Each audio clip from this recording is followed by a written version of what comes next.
உயிரோடு இருக்கும் பொழுது புரிந்து கொள்ளாத எந்த உறவும் நாம் இறந்த பின் அழுது என்ன பயன்? எங்கு உனக்கு மதிப்பு இல்லையோ அங்கு உன்மேல் அன்பும் இருக்காது. நீ கொடுக்கும் இடத்தில் இருக்கும் வரை மட்டுமே மதிக்கப்படுவாய். எப்பொழுதும் எதற்காகவும் எவரிடத்திலும் எதிர்பார்த்து நிற்காதே. அப்படி ஒரு எதிர்பார்ப்பு ஏற்பட்டால் ஏமாற்றமே மிஞ்சும் என்பதை மறந்துவிடாதே. நீயே முயற்சி செய், தோற்றாலும் பரவாயில்லை. எவ்வளவுதான் பாலும் தேனும் பார்த்து பார்த்து ஊத்தி வளர்த்தாலும் பாவக்காய் செடி தரும் பாகற்காய் கசக்கத்தானே செய்யும். அதே போல்தான் சில மனிதர்களுடைய இயல்பும். மாற்ற முடியுமா? ஒவ்வொரு நாளும் ஒரு விதமான பாடம் கற்றுத்தருகிறார்கள் நம்மை சுற்றியுள்ள மனிதர்கள் நமக்கு. உன் கால்கள் ஓடிக்கொண்டு இருக்கும் வரைதான் உனக்கு மரியாதை. உன்னை உதாசீனப்படுத்தும் இடங்களில் உன் நிழல் கூட செல்லாமல் பார்த்துக்கொள். வார்த்தைகளில் சற்று கவனமாக இருங்கள்.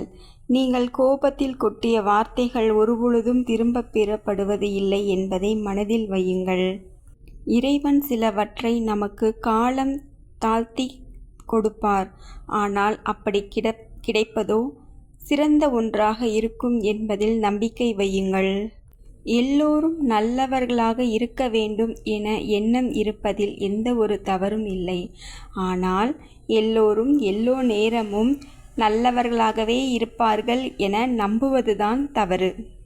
நம்மிடம் சிரித்து பேசி பிறரிடம் நம்மை பற்றி குறை கூறும் சில மனிதர்களிடம் புரிதல் இருக்காது.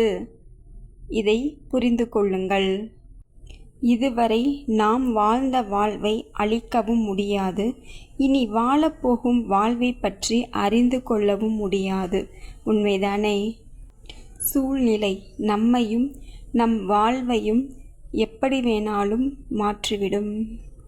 நாம் இழுத்து பிடிக்கும் எந்த உறவும் நமக்கு நிம்மதியை கொடுக்காது. தயவு செய்து அதை அதன் போக்கிலே விட்டுவிடு.